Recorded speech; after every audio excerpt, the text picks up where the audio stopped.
the commentary on the Hevajra Tantra, called the Jewel Garland of Yoga, Yoga Ratna Mālā Nāma Hevajra Pañjikā, by Kāṇha. Chapter 3. The Foundation of the Entire Hevajra Tantra and the Allusive Language. The Vajra holder then taught the Yoginis the means called the foundation of the entire Tantra, the concealed content, initiation, the elusive language, the joys, the divisions of the moments and other things, such as diet and so forth. In the line that begins the Vajra holder is Vajradhara.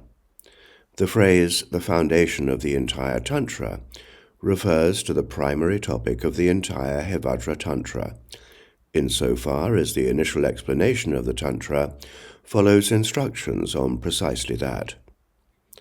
The term called means that it is widely known under this very title. The means is that which effects complete and perfect awakening. Indicating the subject matter related to this title, Vajradhara speaks the verse beginning, the concealed content. The concealed content refers to the ways of knowing great bliss. The initiations are the four initiations. Allusive language is that which communicates realization. The joys are the four joys. The divisions of the moments refers to the four moments. Other things refers to acting in a way that is free of conceptual elaboration and so forth. The particle and refers to the purification of the faculty of sight and so forth, which begins with diet. The phrase and so forth implies propitiatory verses. About the concealed content, he said, the concealed content of all the Buddhas is present in the syllables evam.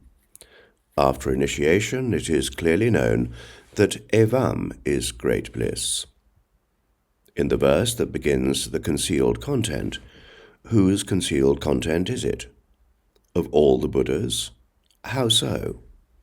Because all Buddhas lack various aims insofar as they have the nature of great bliss.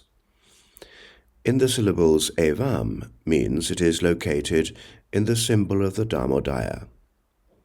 To explain how it is known, Vajradhara says, it is known after initiation, meaning that it is known, received, through the master's instruction.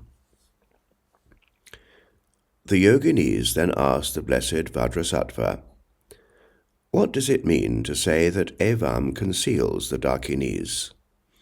Please explain this properly, Blessed One, teacher and master of the world. The term Dakini is derived from the verbal root dai, meaning to move through the sky. They possess the magical ability to travel through space. The Blessed One calls them Dakini, which is their name in barbaric languages. The Dakinis are Vajra Yoginis, who are concealed because they are perfectly gathered within evam. The Blessed One replied, the divine form of the syllable e is adorned with the syllable vam at the center. It is the seat of all pleasures, the basket of Buddha jewels. The form of the syllable e serves to indicate the singular nature of the body, speech, and mind of all Tathagatas. It is divine insofar as the Dakinis sport there. The syllable vam constitutes its core, thereby adorning or embellishing e. The term seat means basis. The phrase Buddha jewels refers to the five Tathagatas. The syllable e is the receptacle for them because it functions as a basis for them. The joys arise there, divided into different moments. Through knowledge of the moments, knowledge of bliss is established in evam. The joys arise in that syllable. The moments are divided according to the different moments, such as the varied and so forth. If that is how the joys are specifically divided, why differentiate the moments? Addressing this, Vajradhara speaks the line beginning, "through knowledge of the moments." The sense here is that full knowledge of the moments leads to bliss, and full knowledge of the divisions of the joys. There is no other way. Varied, ripe, dissolving, and likewise without characteristic. This is how the four moments are to be understood, and this is what yogins understand. Specifying the division of the moments, Vajradhara speaks the verse beginning, varied. Varied is taught as being of various types, including embracing, kissing, and so forth. Ripe is the reversal of varied, the enjoyment of the knowledge of bliss. The phrase of various types refers to different types of skills, as well as acts performed in service of the teacher. In the line beginning with ripe, ripe refers to the reversal of varied to its opposite. The knowledge of bliss is the knowledge of great bliss. The enjoyment of it refers to experiencing it. Dissolving is said to involve the reflection, "I have experienced bliss." Without characteristic is different from the other three, being free of both passion and dispassion. In the verse that begins with dissolving, the term reflection refers to the memory of what just occurred. Alternatively, reflection can refer to the direct immediacy of knowledge. The phrase, "I have experienced bliss," emphasizes the fact that this has already happened. Without characteristic is different from the other three just mentioned.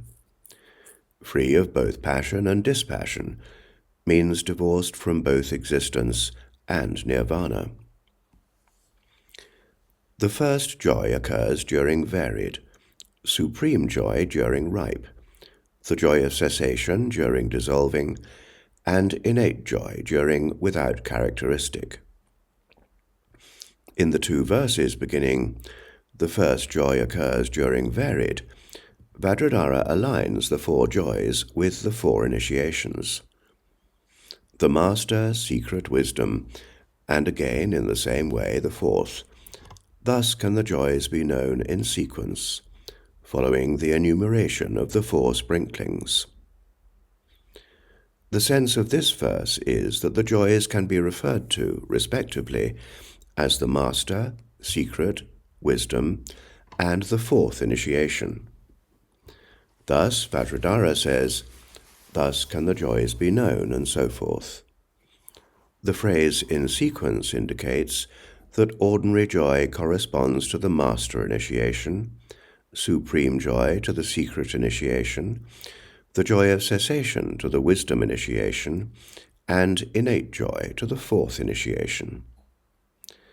In this way, both the four moments and the four joys should be known to correspond, per the instructions, to the four initiations. This is how to understand the fourfold enumeration. The pure aspect of smiling confers the master initiation.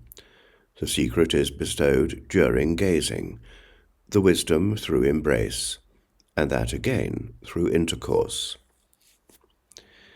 In the verse that begins smiling, Vajradhara specifies the pure aspects of the initiations.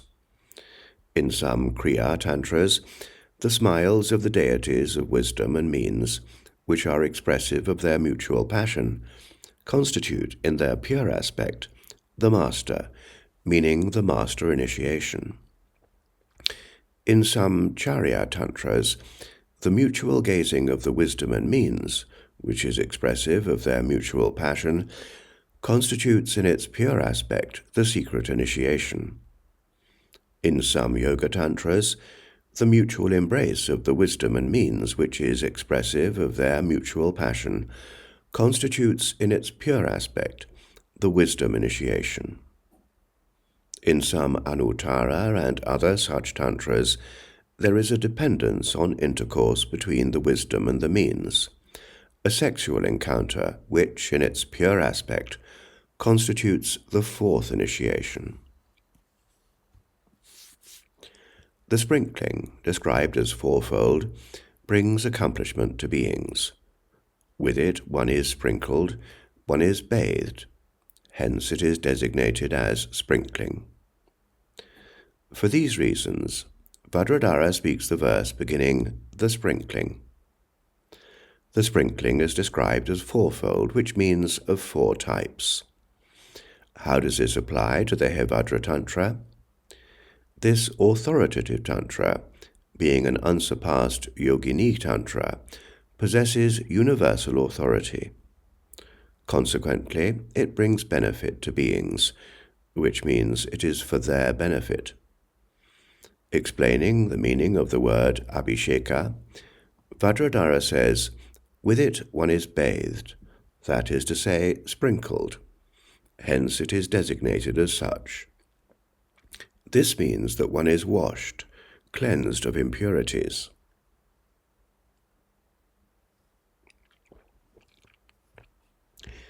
Embracing with one's arms the wisdom aspect, who is 16 years of age, the master sprinkling is held to be conferred through the union of the Vajra and bell.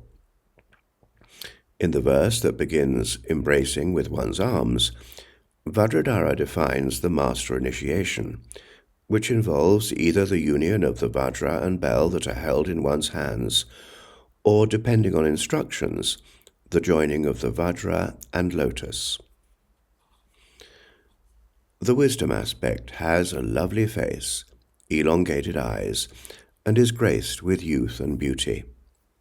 Using the thumb and the ring finger, it should be dropped into the disciple's mouth.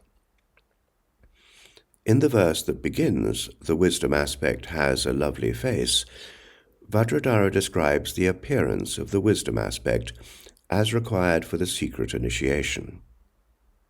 The thumb and the ring finger are the thumb and the ring finger of the left hand. Using them, the juice of sexual union should be dropped into the disciple's mouth, preceded by reciting the formula prescribed for the secret initiation. This is one interpretation.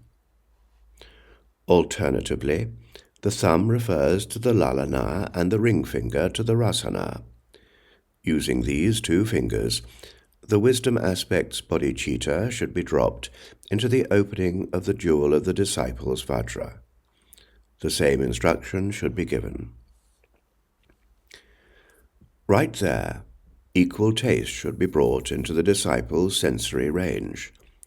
The teacher should worship the wisdom aspect, honor her, and then present her.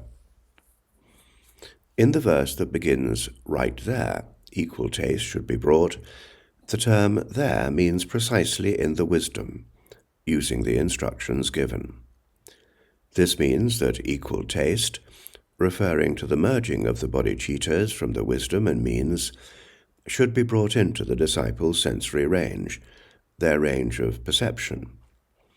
This is the secret initiation. The wisdom aspect should be endowed with all the characteristics enjoined by the tantras. First, the teacher, the master, should worship her. In order to determine if the 2 initiands will be able to shoulder the difficulty of the act or not, he should offer the wisdom aspect. He should offer the wisdom aspect to the male initiand while reciting the formula prescribed in the tantras. The teacher should say, O great being, accept this mudra who bestows bliss. After determining the disciple to be highly competent, free from jealousy, and without anger. Accept this mudra refers to the Dharma seal in the context of the wisdom initiation. In the line that begins, after determining, the phrase highly competent means fit to accomplish the Great Seal. Free from jealousy means free from envy. Without anger means being deeply compassionate. The teacher should command him, perform kunduru, O Vajra holder. I will explain the duty of a disciple and encourage him to request initiation. To command the disciple means to give oral instructions. They are thus given as perform kunduru, which means bring about the pleasure that accomplishes the Great Seal. O Vajra holder means O Vajradhara. This is the fourth initiation. The teacher should now, for the sake of initiation, propitiate the disciple and encourage him by saying, I will explain, and so forth.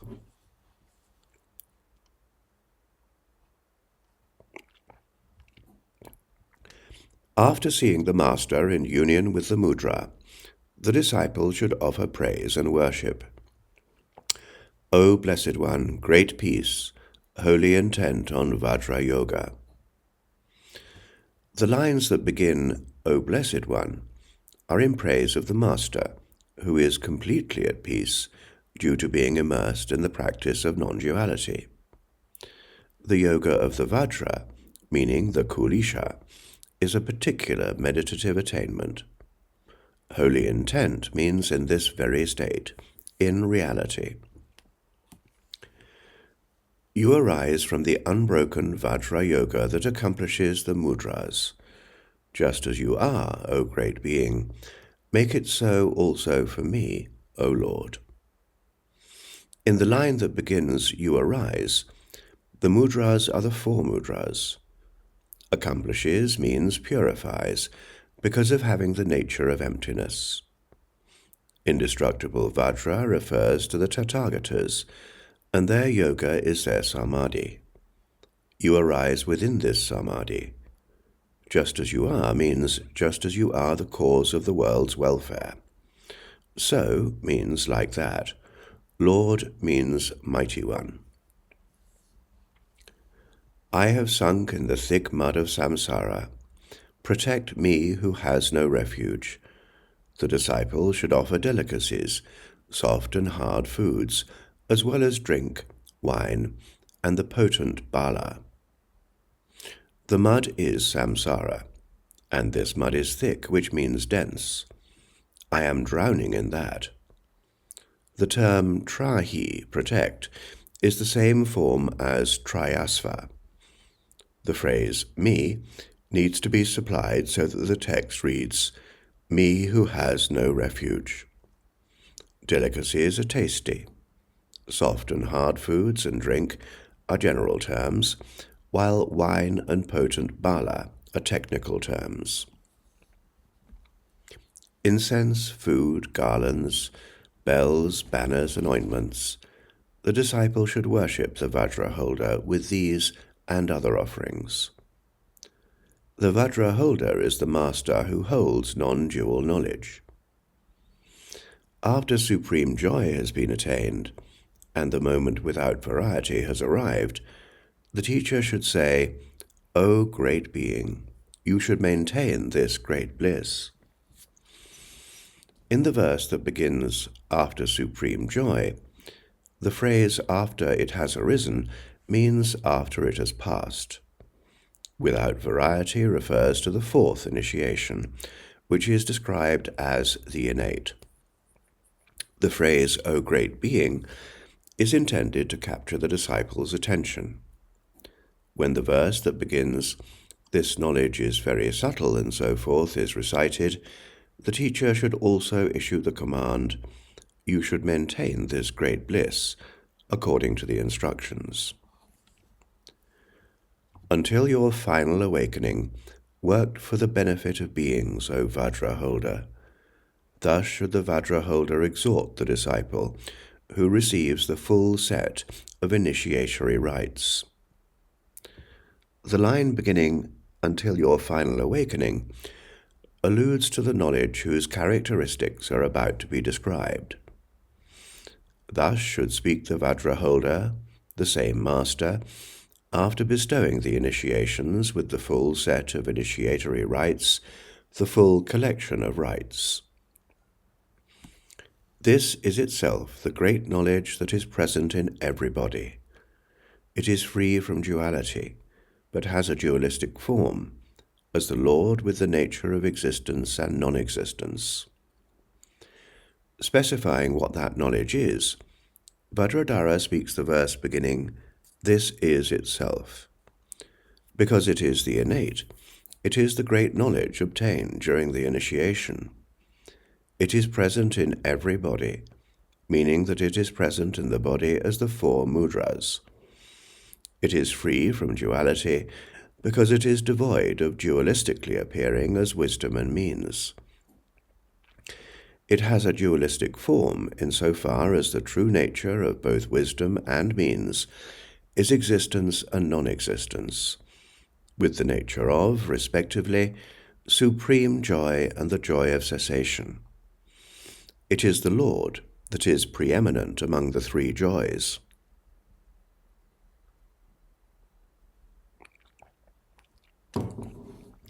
It is present, pervading the mobile and immobile, and appears in an illusory form. Through means such as the mandala circle and so forth, it becomes constant, without fail. The immobile refers to the cultivation of the Dharma seal and the Samaya seal, and the mobile to meditative focus on the external seal. It is present, pervading all of them. Illusory forms are various magically created forms. In order to explain the means through which knowledge becomes constant, Vajradhara speaks the line beginning, "through means such as." The phrase "and so forth" is an abridgment of a list that includes instructions on the 2 seals, conviction in being the sole hero, and so forth.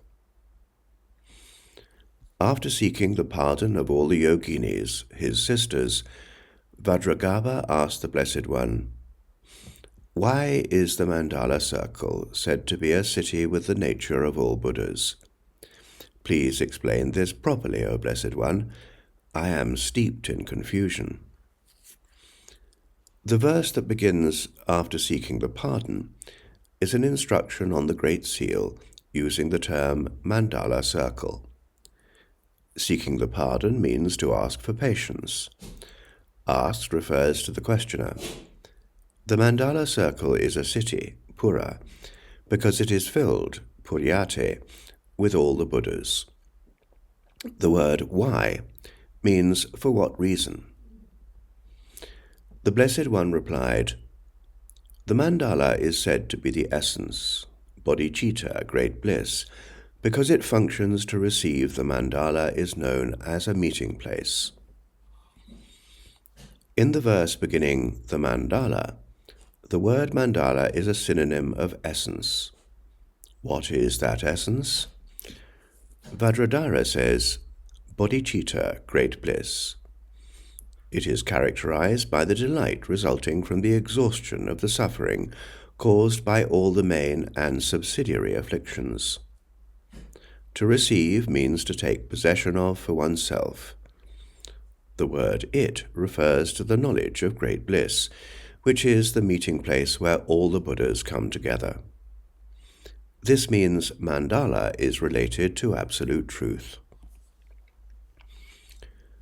The circle is a multitude and is called the element of space. It purifies the sense fields and the rest. Its bliss comes to be known through joining the bola and kakola. The circle is characterized by great bliss. It is a multitude, meaning it is compassion. The element of space is the emptiness of all phenomena.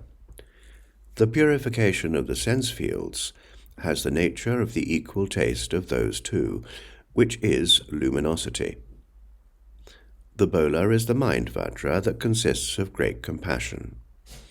The kakola is the original source of all phenomena. The joining of these 2, according to instructions, refers to their union. It is the Great Seal, the bliss of which is characterized by luminosity. This is the general meaning. Vajragarbha asked, "What samayas should one keep? What observances?" The Blessed One replied, "You should kill living beings, speak what is not true, take what is not given, and enjoy the wife of another."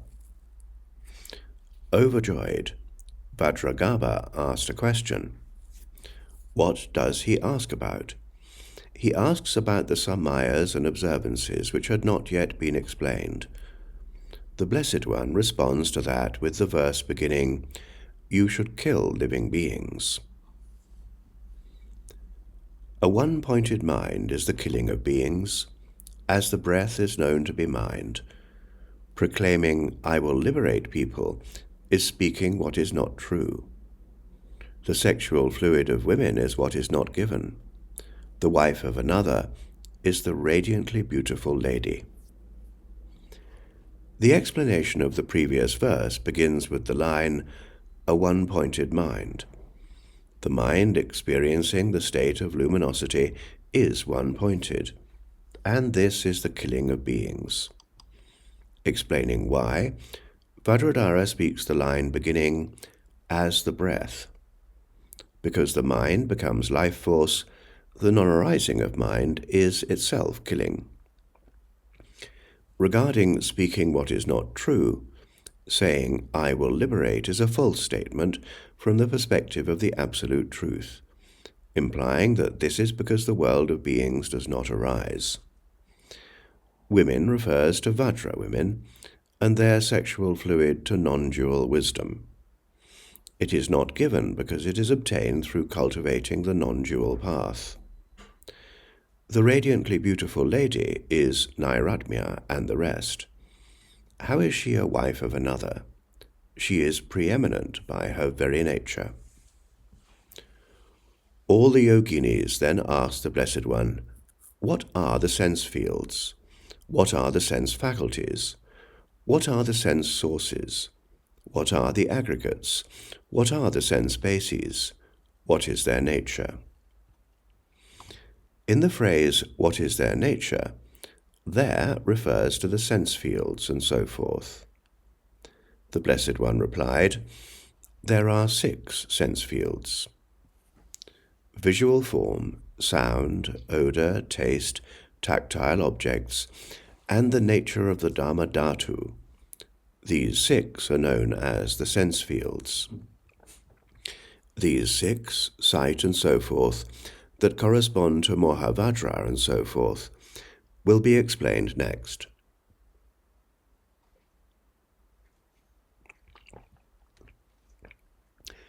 The sense faculties are also 6. Sight, hearing, smell, taste, the body and the mind. These 6 sense faculties correspond to Mahavajra and the rest. The sense fields and their corresponding sense faculties together make up the 12 sense sources. There are 5 aggregates beginning with form, with mental formations last. O deeply compassionate one! The corresponding sense faculties are the faculties of sight and so forth. The phrase, "with mental formations last," follows an interpretation that places consciousness in the middle of the list of aggregates. The sense faculties, the sense fields, and the sense consciousnesses are referred to as the 18 sense bases. This is what the yoginis should realize. The term yoginis refers to inexperienced yoginis. Should realize means should understand. Their nature is primordially unarisen. They are neither true nor false. They are all like the moon reflected in water. You should know this, O yoginis, if you so wish. What is their nature? They are primordially unarisen, meaning that their nature is unarisen from the very beginning.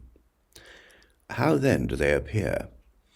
They appear as neither true nor false. Being fallacious, they are neither true nor false. They are all like the moon reflected in water, meaning that they appear in a manner different than their nature. The term janata, you should know, is the same as janita. If you so wish means if guided by a wish. It is like this.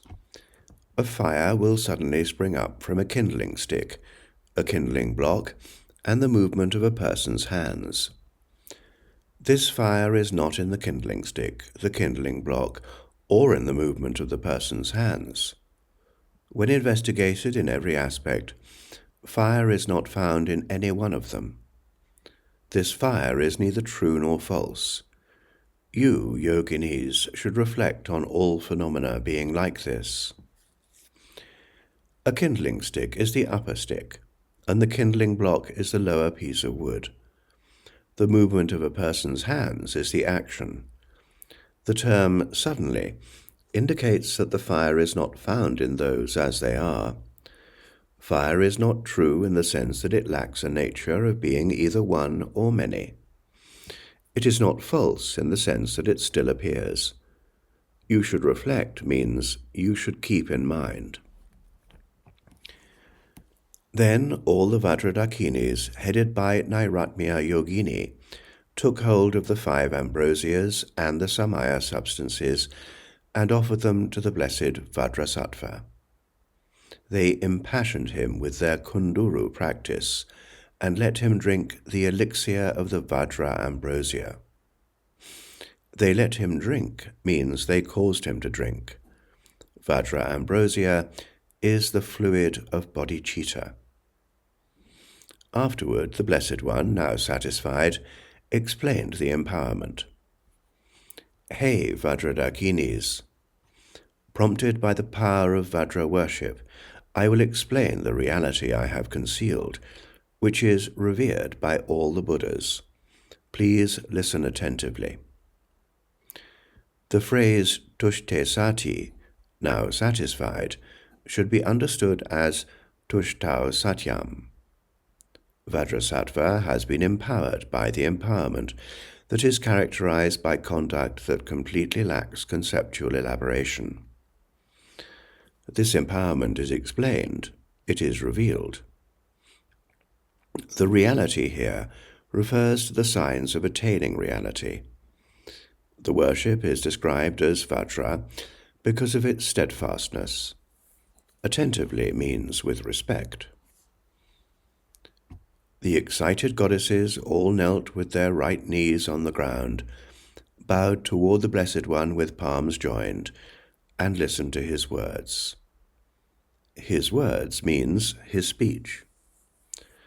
The Blessed One said, "One should eat and drink whatever is available, and not avoid those who are approachable and unapproachable. One need not bathe or wash, or avoid village behavior. An intelligent practitioner need not recite mantras or seek the support of meditation. One does not need to renounce sleep or restrain one's senses. One should consume all mālā, interact with all 5 castes, and cavort with all women without any hesitation at all. One should not feel affection for a friend or hatred for someone hostile. One should not venerate any gods made of wood, stone, or clay. One should touch the untouchable, dombas, chandalas, chamaras, hadikas, and so forth, as well as Brahmins, Kshatriyas, Vaishyas, Shudras, and so forth, as if they were one's own body. One should consume the 5 ambrosias, molasses, wine, poison, neem, and placenta, substances that are sour, sweet, astringent, and the like, substances that are bitter, salty, or pungent, substances that are putrid or fragrant, and blood and water.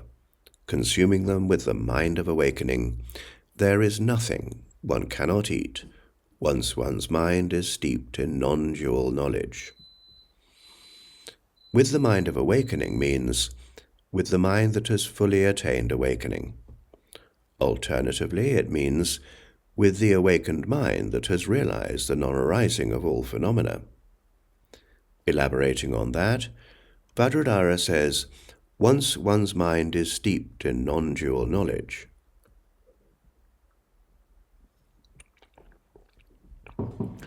The vow holder should obtain menstrual blood, place it in a lotus cup, mix it with phlegm and nasal mucus, and drink it. one should wear a multicolored loincloth and ornaments from a burned corpse, obtain a flower from a haunt of pretas, and tie it nicely in one's hair. A haunt of pretas is a charnel ground. Vajragarbha said, "The pure sense faculties total 6 in number. The pure aspects of all the sense fields have already been explained by the Blessed One." In the verse that begins, "the pure sense faculties," the sense faculties are those previously purified through the deity's form. Of all the sense fields is a reference to all mandalas that can be known. Excuse me. The Blessed One said, "Vision is Mohavajra, hearing is Devesha Vajrika, smelling is Matsaryaki, tasting is Raga Vajrika. Mohavajri is Vajra, Devesha Vajri is Nairatmya, Matsavarya Vajri is Gupta Gauri, and Raga Vajri is Vari Yoginī. Tactility is Irsha Vajra, and Nairatmya Yoginī is the mind. They should be employed as armor, O great being, for the sake of purifying the sense faculties. Irsha Vajra is Vajra Dakini." Vajragarbha asked, "What is meant by allusive language? May the Blessed One explain it definitively. The Shravakas and the like cannot penetrate this great conclave of the Yoginis." An allusion is an intent. It is language that privileges an intended meaning, not what the letters say. Great conclave means a secret assignation. Cannot penetrate means is not evident. Though there is smiling, gazing, embracing, and coupling, allusive language is not mentioned in any of the 4 tantras. In the verse that begins smiling, Vajragarbha indicates extreme secrecy. The 4 tantras are the classes of Kriya, Charya, Yoga, and Yogottara. Not mentioned means not described.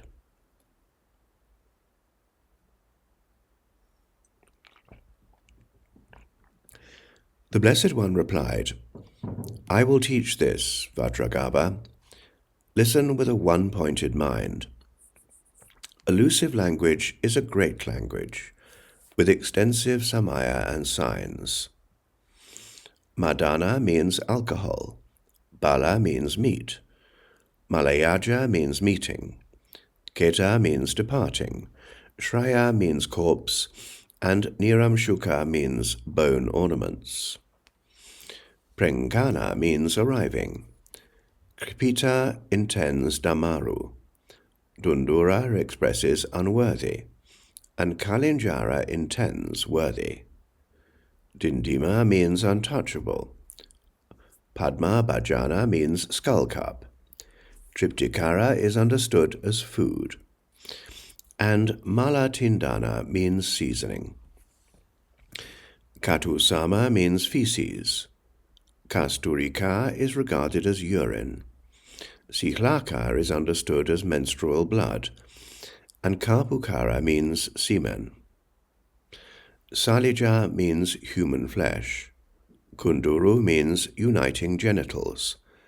Bola expresses Vajra, and Kakolaka is held to mean lotus. Family is said to be of 5 types, differentiated based on caste. Thus, in allusive language, the Buddhas belong to 5 families. In the verse that begins family, the term 5 types means 5 aspects. Using allusive language, the Buddhas belong to 5 families. A Domba woman is said to belong to the Vajra family, a Nata woman to the Lotus family, a Shvabacha woman to the Jewel family, a twice-born woman to the Tathagata family, and a Rajaka woman to the Activity family. In the verse that begins a Domba woman, the feminine term kūli specifically indicates that their kula family means in the Yoginī tantras. These mudras grant genuine accomplishment. Their sexual fluid becomes vajra, which a vow holder should worship and drink. How do these women constitute families? Because they are highly accomplished. Vajra refers to the basis for attaining Vajra knowledge. Worship means by uniting the lotus and the Vajra. O Vajragarbha, great being, you should respectfully receive all that I have told you about this marvelous allusive language. In the verse beginning, O Vajragarbha, the term great being indicates one who guards his samaya. One who has been initiated into the Hevajra Tantra, but does not speak an allusive language, violates his samaya. There is no doubt about this. Violate his samaya means break his samaya. He will die from plagues, calamities, thieves, seizures, fever, and poisoning. Even if he is a Buddha, should he not use allusive language. Calamities refers to diseases.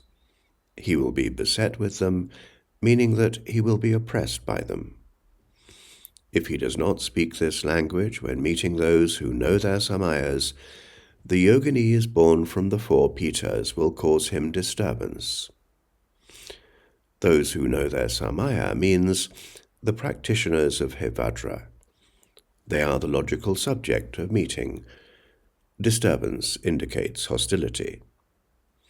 This was the 3rd chapter, the foundation of the entire Hevajra Tantra and the allusive language. This chapter elucidates the foundation of the entire Tantra, including allusive language.